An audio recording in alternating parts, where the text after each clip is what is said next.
Welcome to the Site Visit Podcast. Leadership in construction with perspective from the job site. With your hosts, Andrew Hansen, James Faulkner, and Christian Ham. From the Site Mag Studio in Yaletown, Vancouver. Let's get down to it.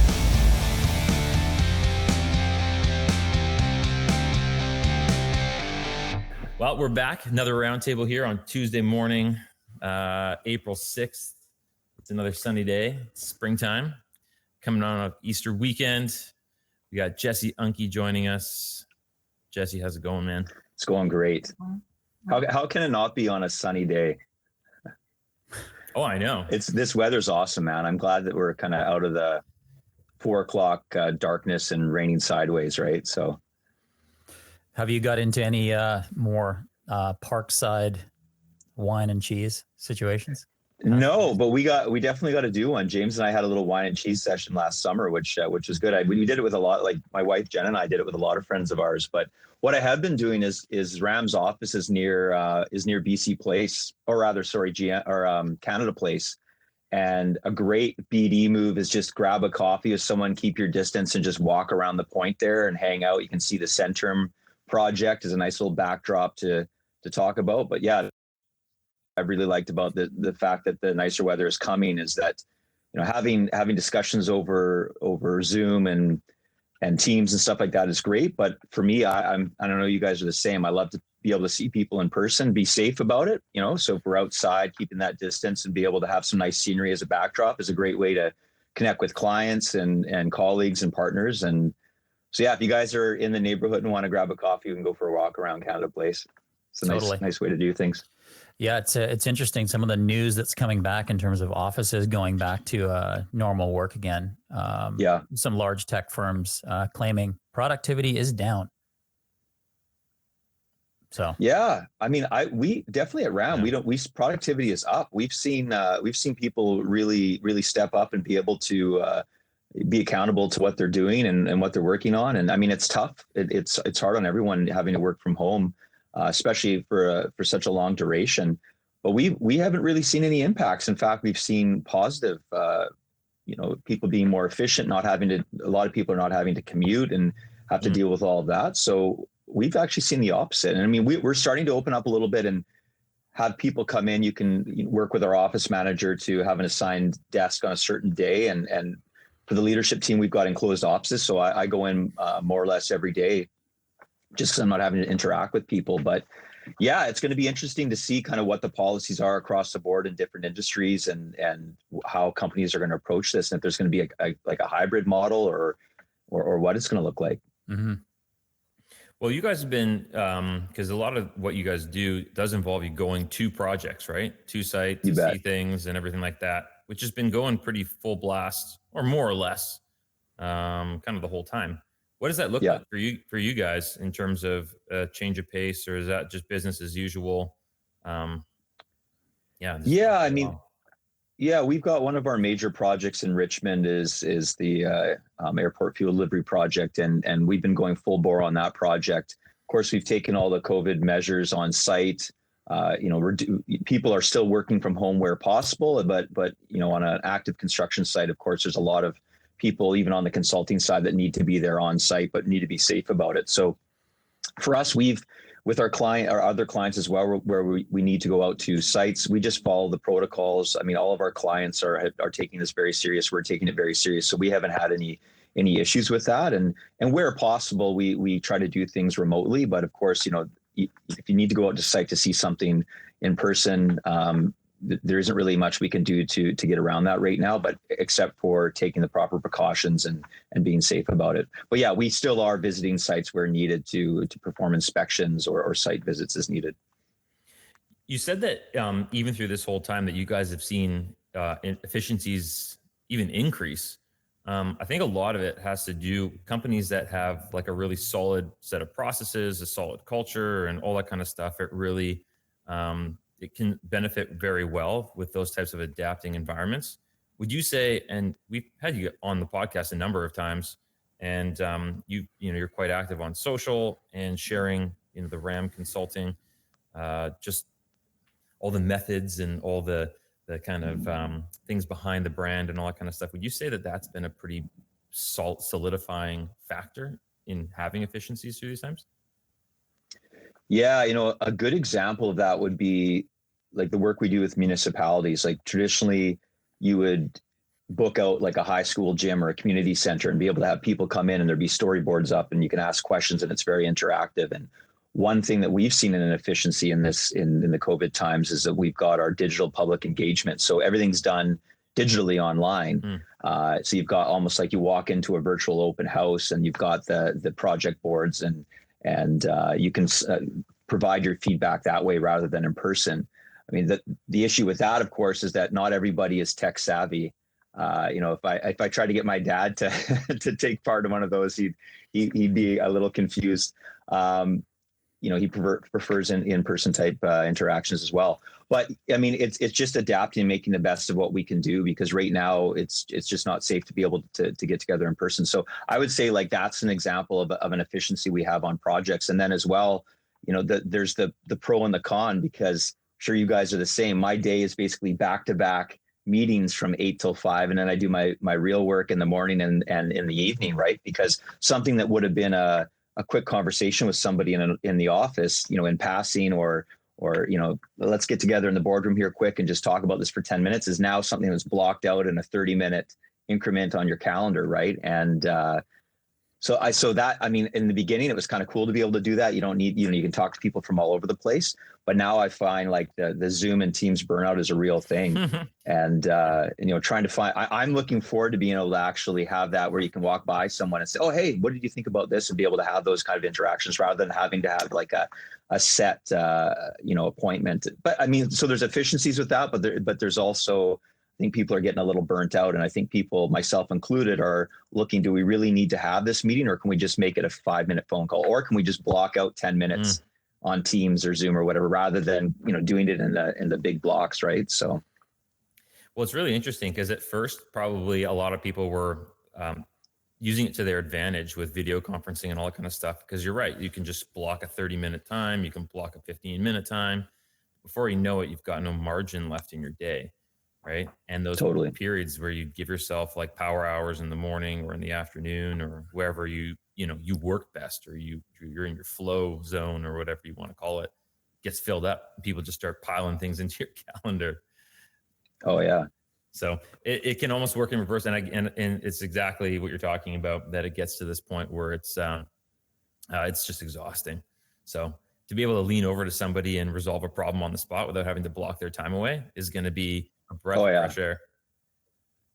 Well, and the other thing too, I mean, with the more junior people, I'll use myself as an example. When I was like an engineer in training and more junior in my career, you just learn from kind of being in the environment and hearing and seeing the way people interact and tackle problems and stuff like that, and find solutions and work collaboratively. And so it's hard to do that through Teams organically, right? Like you can set up these meetings, but it's not like you can just kind of be observing what's going on around an office and learn that way. So that's definitely been a disadvantage, I would say, is having the younger staff interacting with some of the more seasoned people. So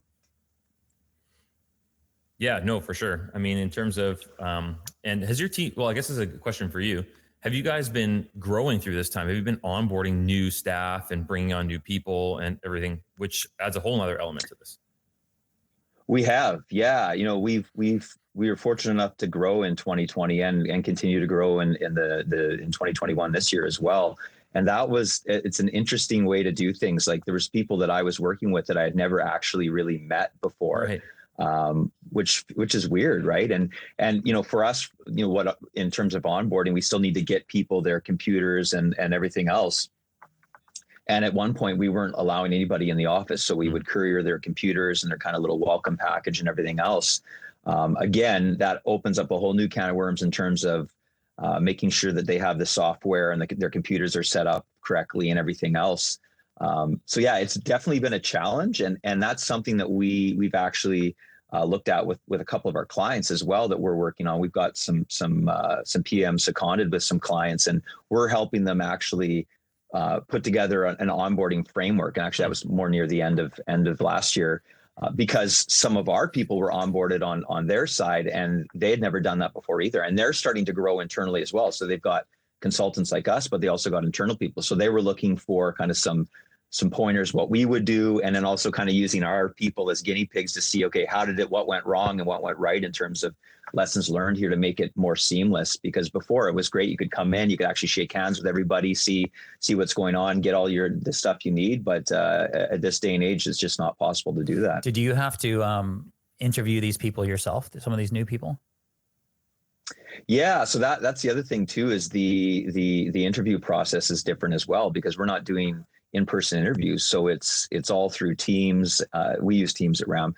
It's all through Teams and having those interviews that way, and then also allowing people to interact with the team they would be working with as well. So setting up those kind of social hour type interactions to see how people interact. But it's difficult because, like, even in this conversation with us, the three of us speaking, it's hard to kind of like you wait for for James to stop talking before I stop talking. But if we were all in person, we could be kind of chiming in, and it's hard I find on a virtual means like this to have those kind of free flowing conversations, right? Because people accidentally talk over each other and all that kind of stuff. But yeah, so we have done everything has been virtual in terms of the interview process as well, which makes things interesting, because sometimes it's hard to read people's body language when they're sitting down, or you just kind of see this much of them. So yeah, it's been a challenge, but again, it's adapting as best you can and making the best of the situation. It's funny you said like it was a while until you saw people for the first time. We have been doing like a bi-weekly town hall that we've been doing through Google Meet, just virtually through the whole pandemic. Before we would do it in person, and we kind of got that going, so we kept that rhythm. As we brought on new people, you'd see that new little square, and there'd be that person in the corner, and you'd kind of get to know them on screen.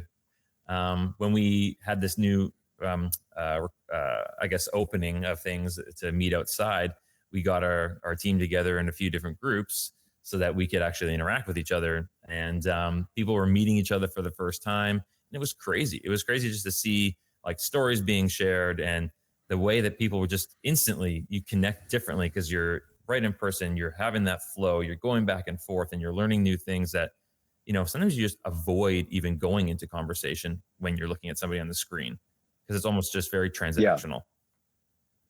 Totally. Yeah, absolutely. So we've probably had you on joining us a handful of times, and have we had you on since over the last 12 months?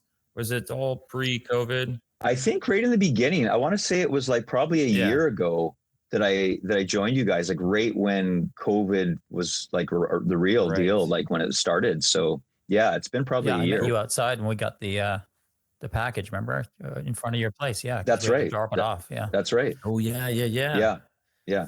Okay. So over the course of 12 months, what's Jesse been working on? What's been exciting the last little while? You're very involved in the BC Construction Roundtable and growing your business as well. What's been exciting for you over the last little while?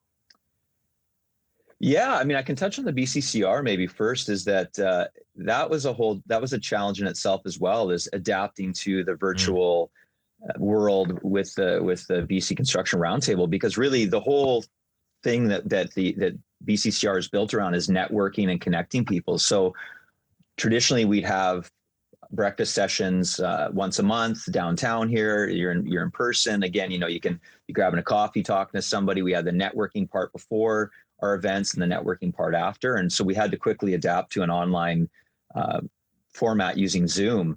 And it's actually been great, because now we have people, traditionally we'd have people attending that just are kind of in the lower mainland area, but now we have people calling in to our sessions from all over the place. And, definitely across Canada, we've had some people from the US as well. And it's a great way to share information, which is the other real part of the BCCR that we're about, is that we're a nonprofit group. We're all volunteers. And really what our mandate is to share information, connect people, and really strengthen the construction community, because we really are a true roundtable of the construction industry. And when I say that, we've got consultants, we've got contractors, we've got insurance people, owners, suppliers, the whole gamut that goes into construction. So we really had to quickly adapt to that. So we've been using Zoom for that. We've also been having networking sessions where we can using breakout rooms. But again, it's a little bit awkward. I mean, nothing beats being in person, but we've seen a lot of success. We did some sessions, some under 40 sessions and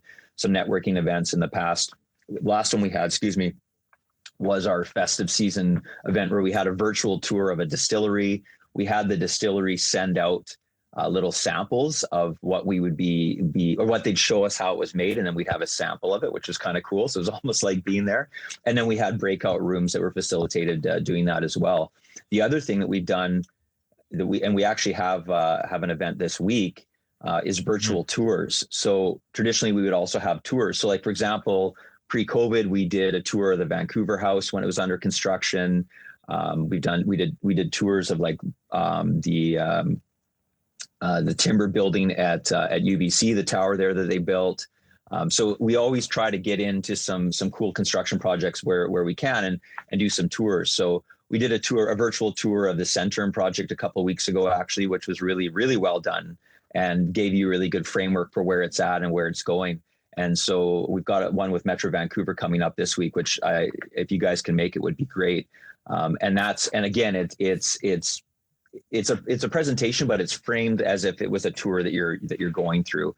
And so, yeah, that's the other thing too, is that we've been trying to continue with, so there's, I guess, 3 parts, still the learning part. So that we've got a session coming up this month as well for the First Nation Major Project Coalition. And they just had an excellent conference a few weeks back. And we got Nilo from that group coming to speak on April 29th. So I encourage you guys to check that one out.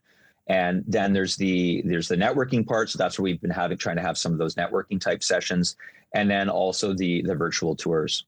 So we're hoping that, it doesn't look like in 2021, we're going to be able to do anything in person, but definitely, once it's safe to do so and we can start getting together in person again, we're definitely going to move back to that format. But I think that the virtual format's always going to be there. I think we'll probably have a bit of a hybrid option with our future events once we're able to get together in person, because people that are in, let's say Chilliwack or something, that don't want to drive all the way downtown, but are still interested in attending the session or being part of the session, they can do that through That's Zoom. Interesting. You talk about like the hybrid part, because that's going to be interesting to try and pull off, right? Because at some point you're going to be like, oh, great, we all get to be together, and then you're also thinking, yeah, but how do we get these people from the States back again and have this breadth of an audience?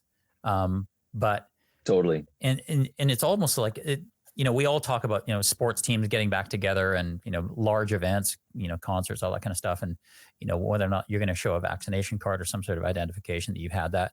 On the smaller event side, it seems is that something that you would probably check for?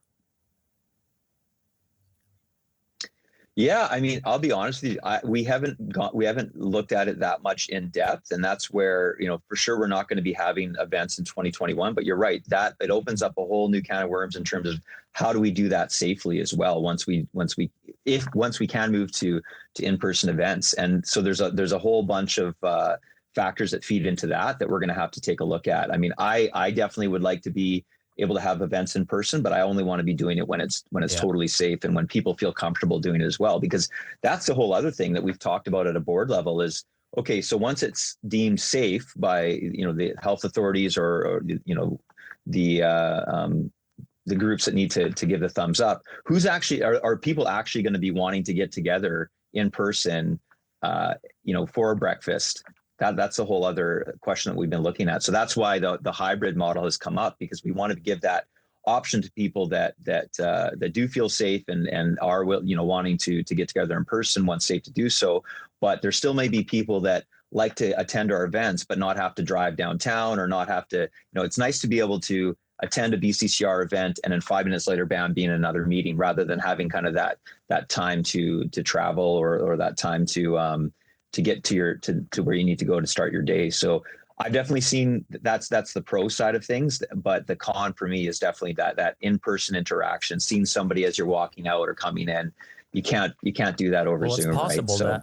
that your engagement is more genuine around your content than it was with the in-person thing, because often, we've all had this where you're going, oh, I don't know, do I want to go to this event? Oh yeah, it's a free breakfast. So satiation is Yeah. part of the motivation. You're like, Yeah. you go, For sure. I could meet someone, I could network a little bit, and then, hey, like it's there's the other benefits. Whereas yours, it's like, okay, well, I'm going to be in my own environment again. I can go on a Zoom, but I'm actually interested in what they're saying, and there's no other real motivation because you actually have to put yourself out to do it. Yeah. So that's kind of a good thing, I think, that you're, rather than having people just kicking the tires, you got people actually driving this thing. Yeah, totally.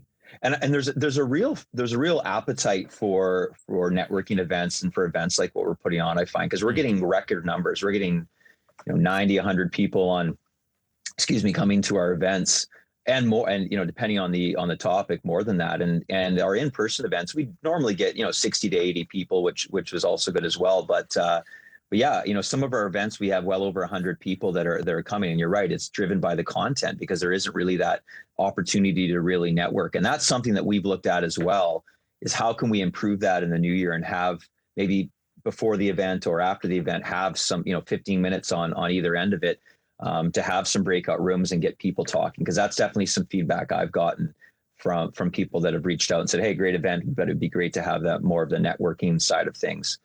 To be able to connect. But again, it's easier said than done with Zoom. I don't know if you guys have been in any Zoom breakout rooms. I mean, it's good. It's better than nothing, but sometimes you need to have somebody that's driving the conversation too, because I've been to some, especially on the engineering side, not to knock my own industry, but everyone kind of just stares at each other in these calls, and you need to have somebody keeping the conversations going too. So you definitely have to have facilitators. Right. I mean, it's kind of like the Clubhouse situation. I mean, have you, yeah, is your organization in that, utilizing that? Yeah. I mean, I'm definitely on Clubhouse, but I right. like, we don't have like a corporate account or anything. Maybe we should actually, now that you say that, but yeah, it's an interesting app. I kind of didn't see what the appeal of it was at first, but then, myself and Jen have listened in on some conversations that are pretty interesting. There's such a wide variety of things that you can can chime into. So do you use, too, right? in order to get your audience, obviously, branding this thing, you're using LinkedIn quite a bit. We see you on there. How has that channel worked for you in terms of, are you promoting ads, or are you just doing yourself? Are you paying for any of that stuff? So what's the strategy around LinkedIn for you? Yeah, for LinkedIn, I'm definitely not paying for anything, but I've definitely seen the value of putting content out there, especially to, I like to support clients that we're working with, or clients I'd like to work with, as well, supporting people like you guys. I always like your stuff and support you, because I think what you're doing is great, and I want to see you guys grow. And that's the same way, with other friends and colleagues of mine that are in the industry, and in clients as well. So, we, for the BCCR, we definitely use LinkedIn a lot to promote our content and what's upcoming. And we also like to promote other groups as well, like ACEC BC and other, BC road builders and stuff like that. We like to be able to share their events, and those groups will share ours as well. So it's being able to kind of cross market as well. We also, we use mailing lists and stuff like that with BCCR as well. But I do find that for me, the most powerful marketing tool has been LinkedIn. And I've been able to get projects because of that. We found employees because of that. I've been able to connect. I mean, I originally connected with Andrew on LinkedIn. He shot me a message, and I hadn't met him before or didn't know of him, and he didn't really know of me. And that was now that's why I met you guys, right? So it's a great way to connect with people in the industry as well. In terms of paying for LinkedIn, I think that there's benefits to that, and I know that like our HR group will use that from like a recruiting perspective. But for me, I don't have a paid account. I just have the regular account, and I've still managed to get great use out of it. So do you guys use paid accounts at all, or only on the HR side where we'll be doing that, because I think it isn't effective. Oh, okay. We use that and Indeed, but not on an advertising point of view at this point. But you must have a right. Yeah, you must have a premium account. No. Oh, sorry, Christian, go ahead. Really? No, I just have a regular account. Yeah. Oh, you're getting good bang for your buck, because you're quite active on LinkedIn and it's done quite well for you, like you said. So that's cool. I wonder what other things you could unlock on LinkedIn. Not that I'm saying people. Yeah, I know. And yeah, I've looked at the premium account and you know, I think there's great things you can do on it, but I just haven't, maybe someone from LinkedIn's listening and I'll regret saying this, but I haven't seen at this point, I'm like, hey, I've been able to do what I'm looking to do is either connect people, reach out, you know, put content out there and be able to get conversations going. So it's been a great thing so far. And just using the regular account, I've got almost 18,000 followers now from that as well, which has been great. Well, so they're making money off you anyway, so don't worry. Don't feel guilty. You're the product. Yeah, exactly. Exactly. Yeah, exactly. So James right. kind of touched on it, but when it comes to network and utilizing something like LinkedIn for hiring people, nothing is more powerful than tapping into your network. And what we've found, especially with a lot of our hires as of late, is throwing things up on LinkedIn connects you with people who already are connected with you in a meaningful way and who even want to help you out and be like, hey, Jesse, I saw you posted that.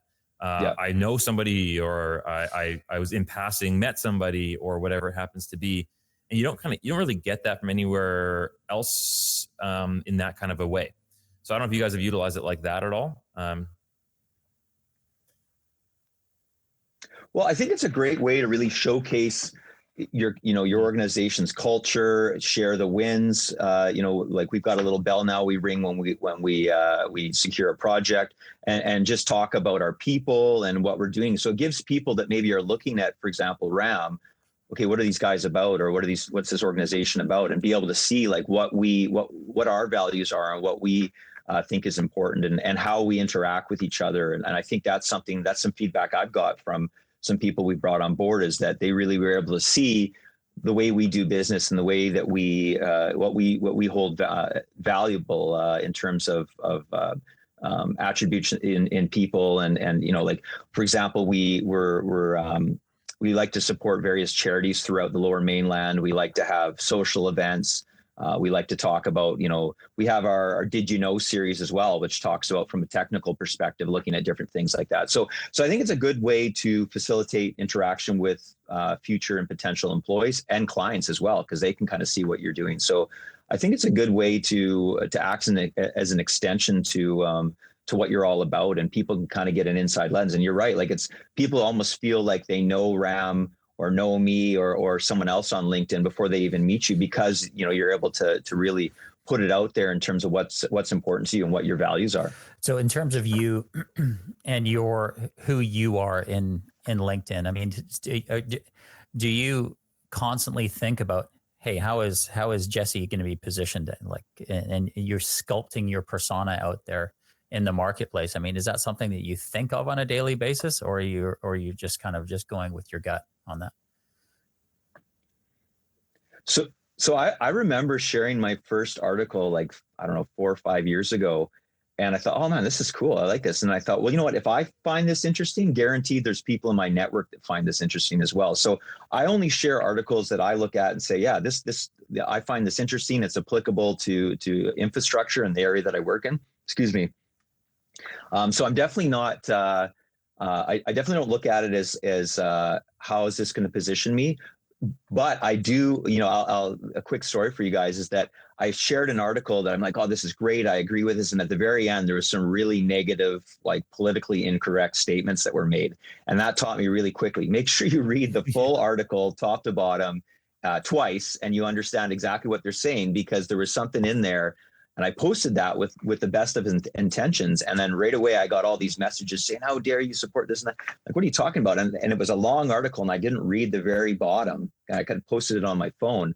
And so you can definitely get yourself in hot water. So I try not to post anything that's political or and make sure there's no kind of hate speech or anything in there, because you guys would be surprised what, in some articles, especially from the US, when they're looking at what they're doing in infrastructure down there is on another level. But there's also all kinds of horrible things that people will say that has nothing to do with like this new roadway construction, and then they'll throw something in there.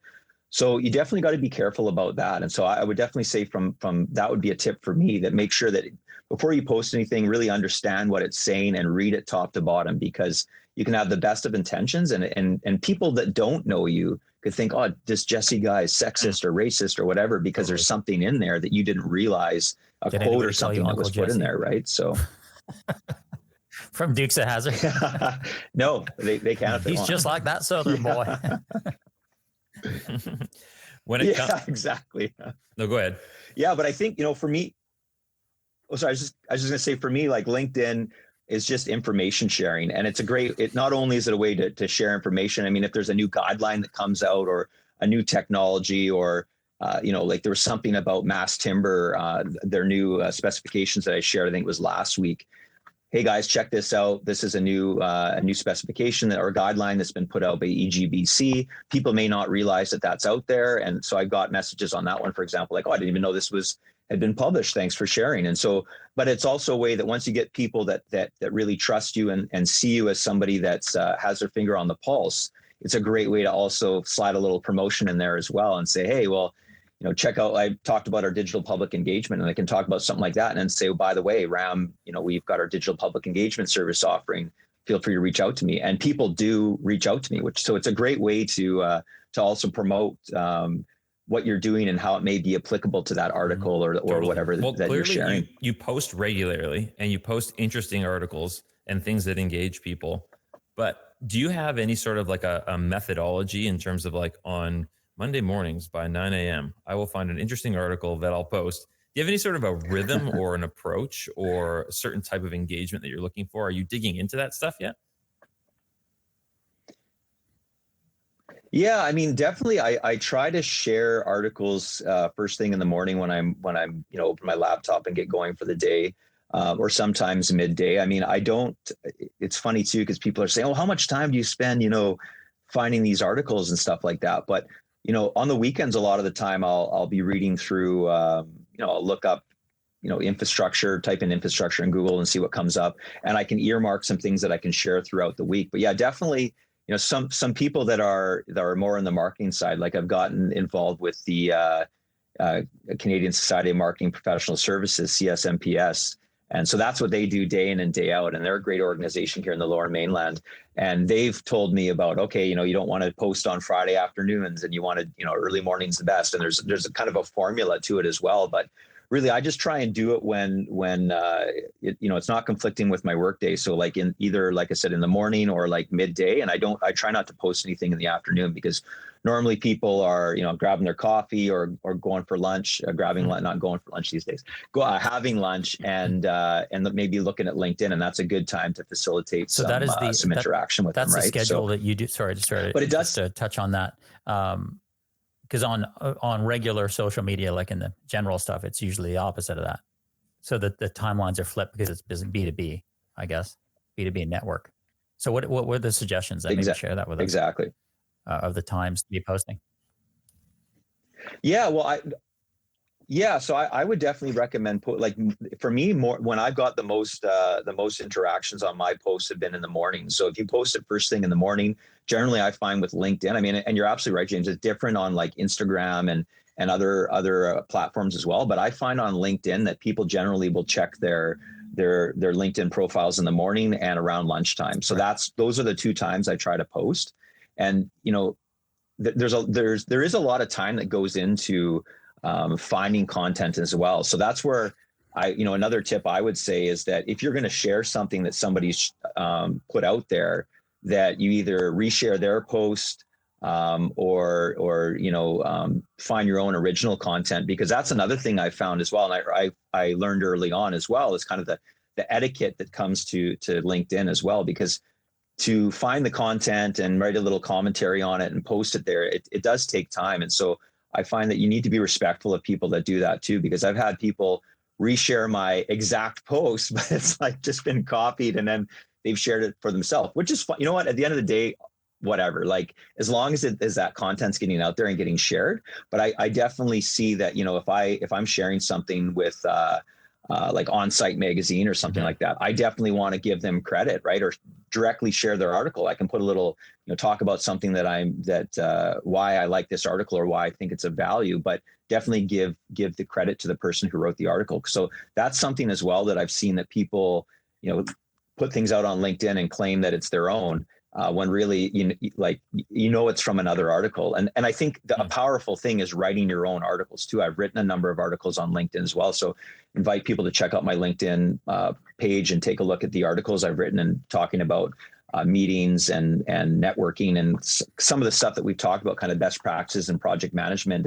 And that's original content that I've put out there and I've put out myself. And that's where I'm happy to have people share that, as long as that they're giving credit. And so that's what I always try and do as well, is that if I read an article, I'm like, hey, I know what it takes, the time it takes to put this together. I definitely want to give that person credit as well. So right? We see, like, when it comes to our audience and even past guests that we've had on, generally pretty active on social, a few of them like really active on LinkedIn. And of course you see those people because, well, they fill your feed, right? And then you regularly like them or engage with them or interact or whatever. You mentioned earlier on that you'd even won some business through your LinkedIn posts and articles and stuff like that. So I think that would be really handy to just kind of unpack a little bit, because some people just go, social media, like, yeah, LinkedIn's great, it's really professional, but how are you winning business by posting things? So, I mean, that'd be interesting to hear about that.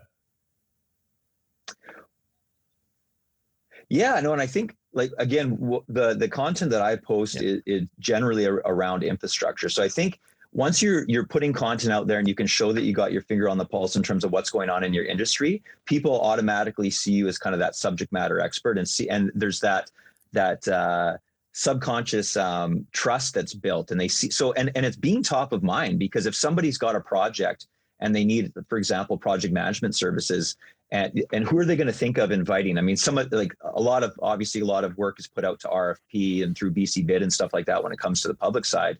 But also you want to, sometimes there's smaller scopes of work, or when they're putting together that RFP or that RFQ, they may consult with you about, hey, what do you think is important? What should we include in here? And you can help kind of put together what that opportunity is going to look like. And so putting that content out there on LinkedIn has allowed me, especially like, if I'm sharing information and getting the same person liking a lot of my content or commenting on a lot of my content, and if I'm not already connected to them, that's a great reason for me to send them a message and say, hey, Bill Smith, I've seen that you've liked a lot of my content, and I'd love to be able to have a little introductory meeting with you and learn more about your organization and what you do. And right away, that gives you that in to be able to have that discussion with that person, learn about them, treat it as a discovery session, and pull out some information about what's important to them, where their pain points are, maybe where their gaps are in their team, what projects are upcoming, because at RAM, we try not to bid on anything that we don't already know is coming down the pipe, right? So we want to know about an opportunity and who the people are that are going to be working on that, or going to be making a decision on who's going to be the successful proponent before we bid on something, because it's really being able to read between the lines and know the client well. So I found that LinkedIn has allowed me to do that, to make those new connections with people that normally maybe I wouldn't, especially in COVID times when you're not going to networking events and not going to conferences and stuff like that. I've connected with a ton of people that I would have maybe met at a conference or another area, but I'm not working with them directly as a client on a project. And we've been able to build that relationship, get that conversation started. Maybe it's not that particular person in that organization that you need to be talking to, but they can make that introduction. And it's allowed us to be successful, especially on the project management group, to get new work. And so, I would say with LinkedIn, you're putting the right content out there. But again, there's a very fine line, because if you're not sharing content that you understand, or you're sharing something that's you need to be very neutral about the content that you share, because if you put something out there that's saying, yeah, this is great for group A, and kind of pointing the finger or looking down on group B, you don't want to be doing that. And there's a lot of content out there like that. So it's a very fine balance, because you want to be friends with everyone, but sometimes you can't, right? So especially when there's some politically charged things going on around infrastructure and what infrastructure should be delivered and what shouldn't, and some of the content around that. But it's definitely enabled people to see you as top of mind, rather than seeing you walk through their office, which you can't do right now. You're almost virtually walking through their office by them seeing your content. But at the same time, you don't want to be putting stuff out there that's not of value, right? Like LinkedIn is not Instagram, it's not people Facebook. Will get called right? out pretty quick. Like, hey, this isn't, they'll say it like, this isn't Instagram. Hey, that's not correct for LinkedIn. And it's like, well, it's been pretty good to self-regulate like that, right? In terms of keeping the content consistent. So That's why Yeah, it's that's why it is such totally. a good platform for that, for Yeah, B2B and for building a personal brand and everything like that. How much engagement do you focus on?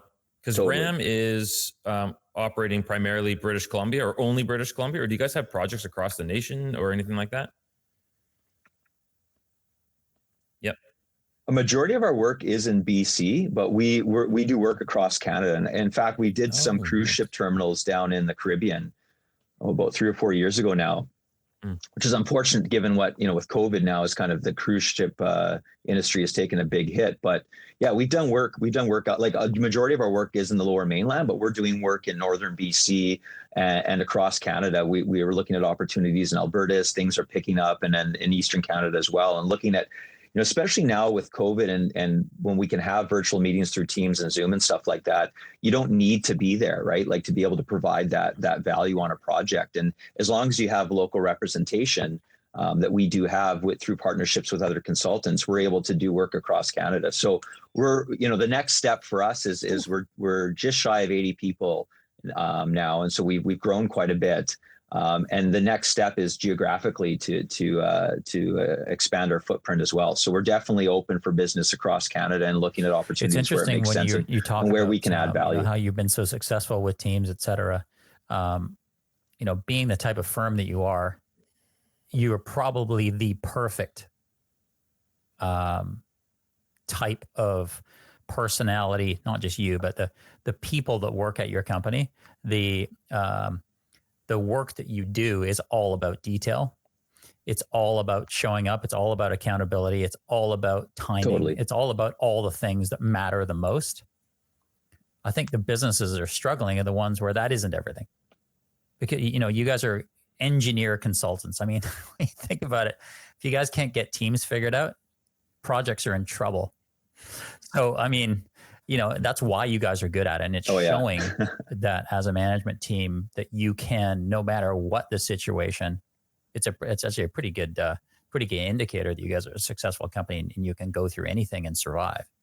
I mean, that shows, when this from experience with great companies, is that it's easy to do business when everything's going well. The real pros show up when it's gone wrong and fix it. Mm-hmm. And it seems like the communication thing now is been broken and you guys have fixed it and you've found a way to move projects forward, et cetera. So it's a pretty good branding exercise on how you guys as a company and a culture of a business have been able to thrive in this.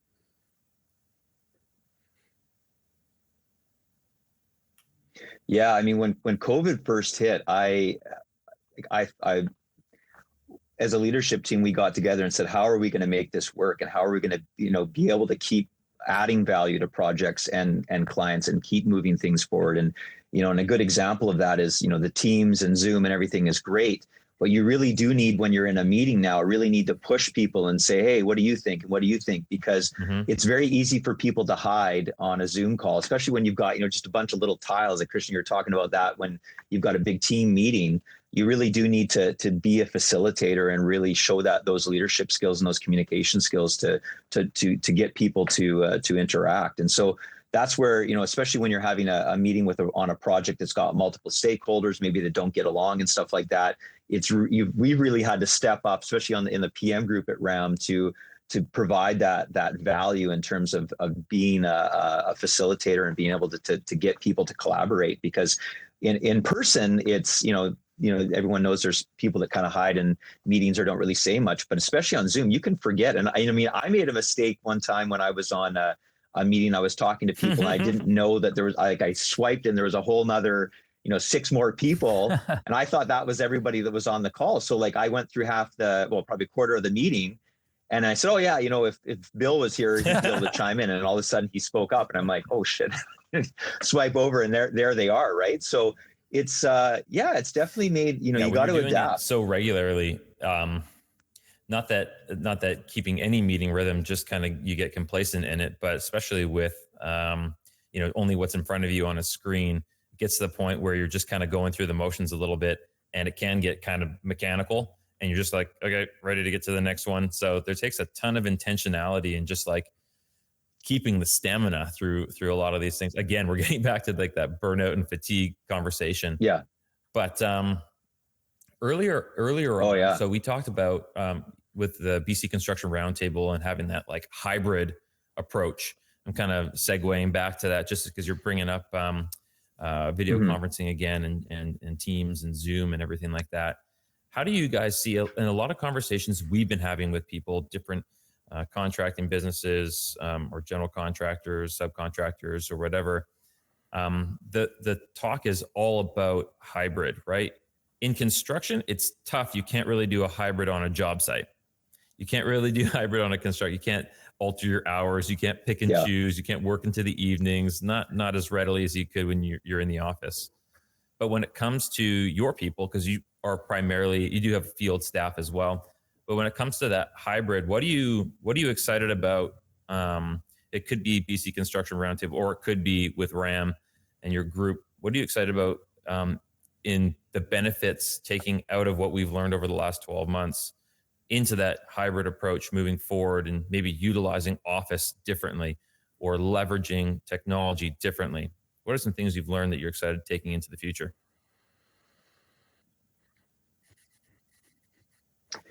Yeah, I think, one thing I'm excited about is that, not like, as much as I've talked about how important the in-person meetings and interactions are, at the same time, there's huge value in being able to have people from Alberta or the US or wherever that are involved in a project, like one of the major project we're involved in now in Richmond, being able to have people attend and not have to fly and not have to leave their families to attend a meeting, right? And so I think that's something I'm excited about, because I mean, hopefully my family will be growing soon, just beyond Jen and I and our dog. But I can see that once I've got kids and stuff like that, there's definitely going to be advantages to not having to be in person at a meeting, at every single meeting, because I think there's huge value in being there in person. But at the same time, I think that this has shown us that people can be productive and efficient without having to have someone watching them or to being there in person, right? And I think that it helps facilitate interactions internationally and crossing borders and stuff like that too. I mean, we've got some consultants in the U.S. that we work with, and of course, borders have been shut down.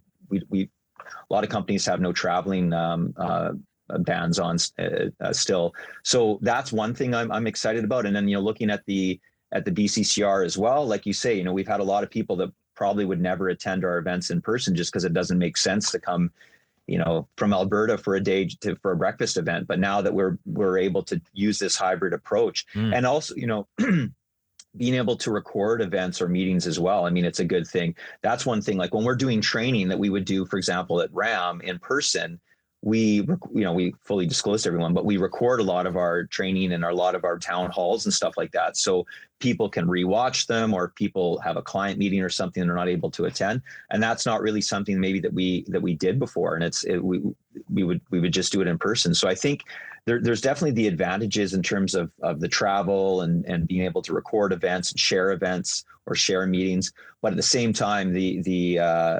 in-person, especially when you're building relationships, a new relationship, or you're having kicking off a new project or something like that, I think it is very important for those to be in person and to be able to make those connections once it's safe to do so. But then that opens up the option of, hey, do we really need to have this? Do we really need to have our client pay the expense to have us come in person for a routine meeting, when it can be done in a much more cost efficient way for our client, and then also for our team as well, not having to leave, like I said, leave their families and be away from home where it doesn't make sense. Meetings, right? Until this COVID situation sort of hit us, meetings were starting to get a little bit fat too. Like, do we really need this meeting? Like meetings after meetings after meetings.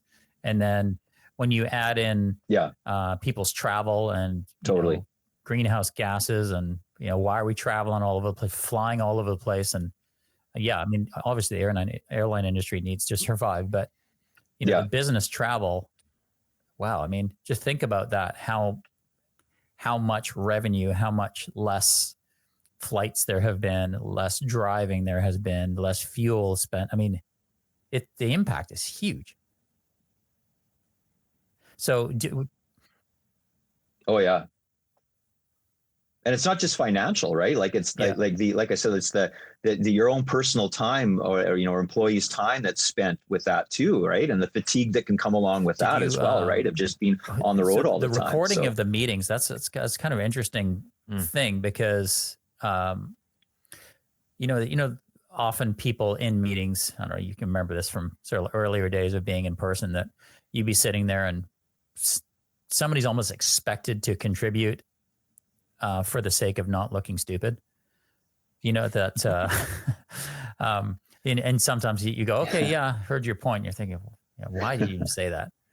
But it's because they feel they need to contribute. But so with someone being recorded, do you think that element has been reduced of people going, well, if I say that, it's going to be on record. I better make sure that what I say is relevant.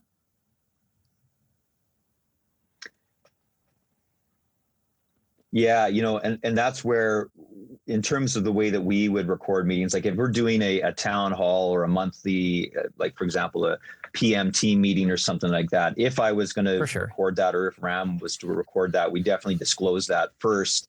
But yeah, you're right. It definitely, you can see the difference between where we're having a team meeting that isn't being recorded or isn't going to be shared versus like, hey guys, we're going to be recording this. So because person A, B, and C aren't able to make it. So I wanted to have it where someone, they can watch this after. It definitely, the whole vibe of the meeting changes because everyone knows, you're right. If something is said, it's recorded. It's the other people are going to see it and can see it multiple times, because you're right. Sometimes in a meeting, someone will say something or do something. You're kind of like, what did they do that? But it's whatever. It's done. But then when it's recorded, you can be watching it over. And over again, it's so, like I think it's watching a powerful sports thing. Footage though. You do good things. You want to see them. You do bad things. You want to see those too, right? Because it's all about improving and refining what you're doing. Yeah, totally. So, yeah, but hopefully not. Hopefully not definitely. Recording a whole bunch of debauchery in meeting after meeting. Yeah. We've done for example, at Round, my team is doing a PM 101 series for the company. So I think it's every month and a half, someone from my team does a presentation, how to run a meeting, how to write a project plan, risk management, 101 at a high level, because it's, as we have new people join that maybe PM isn't their strong suit, if they're inspectors or they're more technical people, that's where I saw, okay, this is a good way to utilize this whole Teams and Zoom environment, right? And so that's a great thing where now we have a library of recordings of that where people can go and use that as a learning tool. And as we get new people joining and maybe they're, let's say an EIT joins and they're going to be an assistant project manager and they don't really know what's involved in running an effective meeting. Well, hey, check out this video that we did 6 months ago and then let me know if you have any questions. And then there's a whole library. And it's not only the PM group, but it's the engineering group and the construction management group as well are doing these as well. So it's a good way to here's a question to have those kind of build out a bit of a library as well. White papers, right? They'll say, hey, we're offering you some free stuff here, just some tidbits about what we've learned, which might help you in your industry. Now, you guys are a consultant group. You've got engineers, you've got project managers, you've got a whole gamut of things.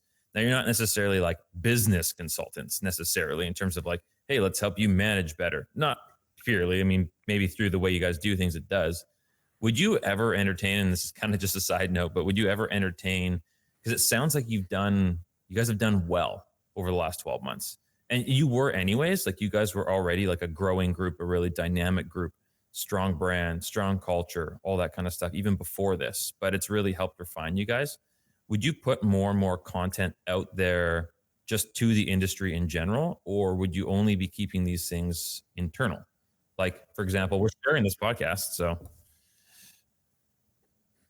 Yeah, and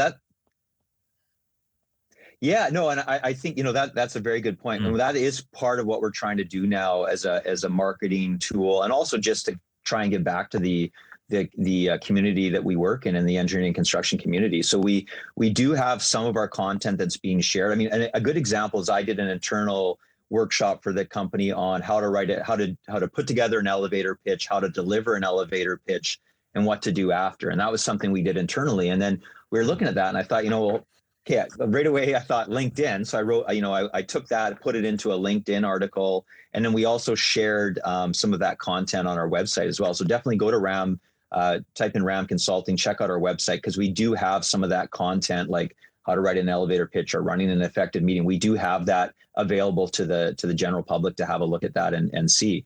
And the white paper thing you touched on, that's something I should mention as well, is that through RAM and the BCCR and PwC and another great leader in our community, Tim Stanley, we put out a BC infrastructure point of view paper that we wrote. So it was myself, Peter Balanek, Tim Stanley, it was put out through the BCCR in collaboration with RAM and PwC and Tim with Stratus, his group. And so that's something that we're trying to do more of as well. But again, that's a very fine line, like I talked about before, because you're putting an opinion piece on, like, hey, we were looking at where could funding go and where, how can we structure this upcoming infrastructure funding. This was probably 8 months ago that we put this out. And so we are trying to and we want to have a part 2 of that kind of a year later. What does it look like?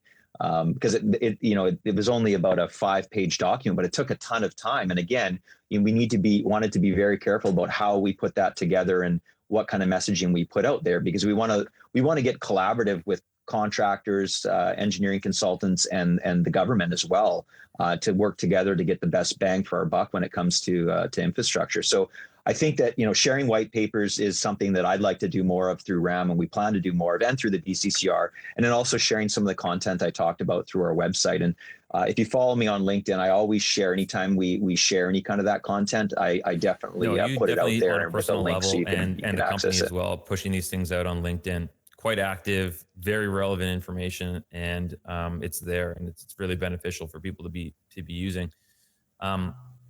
I guess the other thing I was going to say about that is, when it comes to sharing things, you can't please everybody, right? So like if you're putting out something that's like, hey, this worked for RAM, it could probably work for exactly 75% of people. Obviously, someone's going to jump in and be like, that'll never work for us. It can't stop anybody from putting these things. You want to be able to put out helpful, relevant content that you've done like the hard learning lessons on, but to put it out there, it kind of makes it subject to people's opinions as well. Yeah. And so it is what it is. Yeah. Totally. Which is fine. Exactly. Like, and that's the thing as well, is that on LinkedIn, I've had people message me, send me angry messages over the weirdest things. And I'm like, hey, I'm just trying to get to share information and get conversations going and share something that I think is of value. And if that you didn't like that, or hey, like, you're right, you can't please everyone. I mean, all you can do is do what you think is normal and appropriate. And if for some reason someone's like, oh, that the color of the sky in your picture on your posting is isn't right, or like weird stuff. I've got like, trust me, man, there's been weird comments that have been made, and it's like, okay, like. Yep. Okay. No, that's cool. James, you going to say something? Exactly. No, I was, it's been awesome to chat with you and get your perspective on this and see that you guys are thriving and with the BCCR and everything you're doing. So cool, man. Yeah, no. And sorry, go ahead, Jesse. Awesome. Yeah, it's been great. Well, I was just going to say, it's great to check in with you guys too. It's always a pleasure, because as I said, I follow you guys, what you're doing very closely. I chat with you guys outside of these conversations as well. So it's great to see that you guys are doing well as well. And I'll do everything I can to support you guys. So if there's ever anything that you want me to share or anything like that, let me know. And as well, with the BCCR, for you guys and anybody that's listening to this as well, if there's something that you think we should be talking about, or you have a new technology, or there's something that you think that would be of value to the construction community in BC and in the Lower Mainland, don't be shy. Reach out to me. We want to hear from you. I want to hear from you. And I'm happy to help facilitate a session on whatever it is that you think you'd like to present on. It's great to have it. And it's great to see you doing what you're doing. There's a lot of things that we didn't touch on, and that's why we're going to come back and do this more often. And I know you've chatted, there's some things you want to chat about. So we need to go for one of these walks. We need to go out there in Cole Harbor and check out some of these projects and have some good chats. And I think, I think it would be good for you.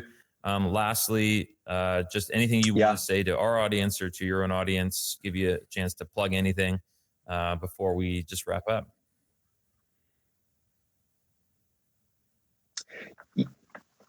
Yeah, one thing I didn't touch on is I'm also involved in the Project Management Institute, the Canadian West Coast chapter, and I'm going to be doing a project management series in the next couple months here. So definitely keep an eye out for that. I'll be advertising that through my LinkedIn links that you can click on to attend those. And so we're going to be looking at stuff like Indigenous engagement, meaningful Indigenous engagement, how to properly do that, because that's something that, as a PM, you need to make sure you're doing that. Stakeholder management and engagement. Personal branding and professional branding through LinkedIn as well. So I've got a great network of people that I'm going to be pulling into these sessions as well. So there will probably be 3 or 4 of them. Another one that's interesting is negotiations as well. So I've got a friend of mine and a colleague that she's got her own business looking at negotiations. And I think that's a powerful part of being a PM as well, is being able to advocate on behalf of your client, negotiate contracts, understand contracts. So it's still in the early stages, but in May and June, I'm hoping to start having these sessions. There'll be lunchtime sessions, 12 to 1 type thing, interactive. So keep an eye out for those. Keep an eye out for BCCR's website. It's bccr.net, which I always laugh whenever I say that because it sounds like it's from like 1994, and that's because it is. It was probably made on like the first Windows program or whatever. But yeah, it's bccr.net. We've got a whole new website set up there. We went through a bit of a branding refresh, so check that out. And then as always, feel free to reach out to me on LinkedIn. Check out Ram's website. We touched on a little bit of some of the tidbits we put out there in terms of what we're doing and our best practices and maybe how it can help you in your business. Coming up, and even helping you, of course, share things about BCCR and with Ram and some of the thoughts and the leadership tidbits that you guys are throwing out there to our industry. From our standpoint, follow the Site Visit on LinkedIn. This is to our audience, on Instagram, as well as our YouTube channel. We'll have this one up shortly, and it'll have our wonderful collage of faces here up on YouTube and all over social in the next couple day or so. So, Jesse, great having you again. And thank you. No worries. Let's get back to building. Thanks for listening to The Site Visit, a podcast dedicated to leadership in construction with perspective from the job site. If you like the show, please subscribe on iTunes, Spotify, or Google Play. To learn more, check us out online at thesitevisit.com.